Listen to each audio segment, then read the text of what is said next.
Telah terjadi kasus dugaan penggelapan dana BCIF oleh Yayasan Aksi Cepat Tanggap atau ACT yang terjadi pada tahun 2021-2022. Dikatakan kasus ini terkait dengan insiden kecelakaan pesawat Lion Air JT610 pada 18 Oktober 2018 yang menewaskan 92 penumpang. Hukum internasional mewajibkan produsen pesawat terbang itu memberikan kompensasi terhadap para keluarga ahli waris korban. Namun, penyalurannya diwajibkan lewat yayasan internasional yang ditunjuk oleh para ahli waris korban kecelakaan. Terkait itu, 69 keluarga ahli waris mempercayakan penyaluran dananya melalui ACT. Akan tetapi, ada kesepakatan antara ACT dan para ahli waris penerima dana BCIF untuk mengalihkan penyaluran melalui pembangunan sarana prasarana pendidikan dan kesehatan. Akan tetapi, dalam pelaksanaan penyaluran dana BCIF tersebut, para ahli waris tidak diikutsertakan dalam penyusunan rencana maupun pelaksanaan proyek pembangunan fasilitas pendidikan dan kesehatan tersebut. Kasus dugaan penggelapan dana BCIF oleh Yayasan Aksi Cepat Tanggap atau ACT disidangkan di Pengadilan Negeri Jakarta Selatan. Tim penyidikan di Barreskrim Polri pada Rabu 26 Oktober 2022 resmi melimpahkan 3 tersangka kasus tersebut ke tim Jaksa Penuntut Umum Kejaksaan Negeri Jakarta Selatan. Terdapat 3 terdakwa kasus korupsi dana bantuan aksi cepat tanggap atau ACT yang dituntut hukuman 4 tahun penjara. Ketiga terdakwa ini adalah Presiden ACT Ibnu Kajar, mantan Presiden ACT Ahyudin, serta satu petinggi lainnya yaitu Haryana Herman. Diduga pengurus Yayasan ACT melakukan penggelapan dana tersebut senilai 117 miliar yang digunakan untuk kepentingan pribadi, pembayaran gaji pegawai, pemberian fasilitas pribadi, juga kegiatan yayasan tanpa sepengetahuan pihak Boeing dan ahli waris.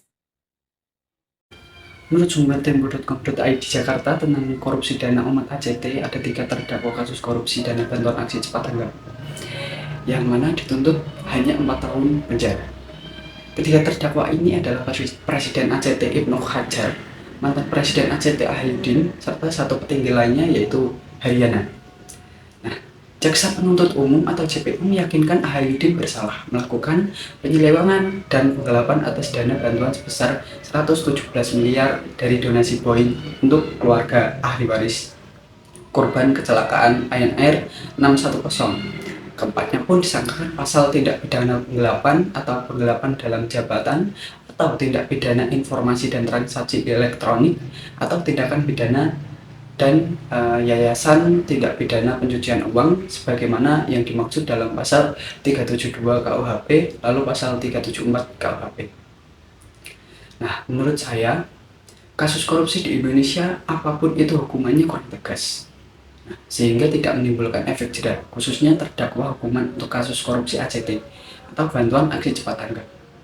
Nah, itu menggunakan hukuman yang paling ringan, yaitu hanya 4 tahun penjara. Dilihat dari dana yang dikorupsi itu adalah dana bantuan korban kecelakaan Lion Air yang menurut saya itu tidak manusiawi.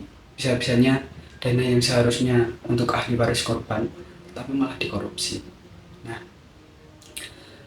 terdakwa itu seharusnya dikenakan hukuman maksimal, yakni dalam pasal 2 ayat 1 atau ayat 2 UU 31 tahun 1999 direvisi oleh UU 20 tahun 2001 tentang pemberantasan tindak pidana korupsi yang memaparkan diberikan hukuman yang minimal 4 tahun penjara menjadi hukuman maksimal yaitu 20 tahun penjara.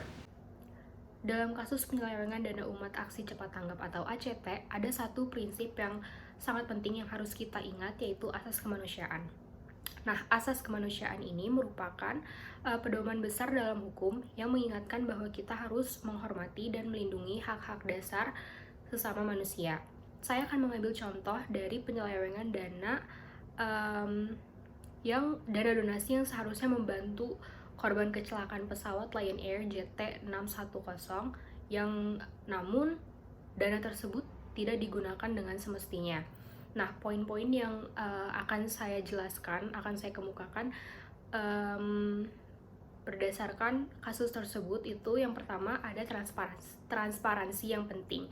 Jadi kasus ini mengingatkan kita akan pentingnya transparansi agar masyarakat tahu bagaimana dana tersebut digunakan. Yang selanjutnya itu ada dampak pada para korban. Kasus ini berdampak besar pada para korban yang harusnya menerima bantuan dari dana donasi tersebut. Jadi hal ini bisa menghambat upaya kemanusiaan yang seharusnya diberikan dari organisasi sejenisnya. Yang selanjutnya itu ada hukuman yang tepat.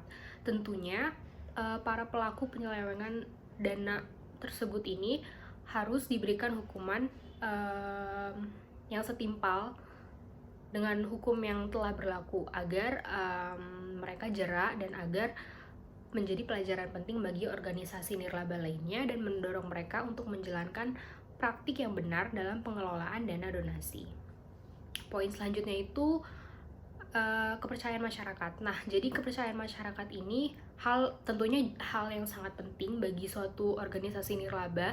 Jadi kasus ini menunjukkan bagaimana pentingnya menjaga kepercayaan tersebut agar sebuah organisasi dapat terus mendapatkan dukungan. Nah, poin yang terakhir yang akan saya sampaikan itu harus ada pengawasan yang lebih baik. Untuk mencegah kasus serupa, pemerintah dan badan pengawas perlu meningkatkan pengawasan terhadap suatu organisasi nirlaba yang mengumpulkan uang donasi. Jadi bisa membantu mencegah penyelewengan dana. Korupsi dalam konteks dana umat aksi cepat tanggap merupakan tindakan yang merugikan masyarakat, merugikan kepercayaan publik, dan merusak prinsip-prinsip keadilan. Penting untuk memastikan penegakan hukum yang adil dan transparan, serta mendorong tindakan pencegahan korupsi untuk memastikan pengelolaan dana umat dengan integritas dan akuntabilitas. Namun, Hakim hanya memvonis 3 tahun 6 bulan penjara untuk Ahyudin selaku mantan presiden aksi cepat tanggap atas kasus penggelapan dana ahli waris korban kecelakaan pesawat Lion Air JT610. Vonis ini bahkan lebih ringan dari tuntutan jaksa penuntut umum, yaitu 4 tahun penjara.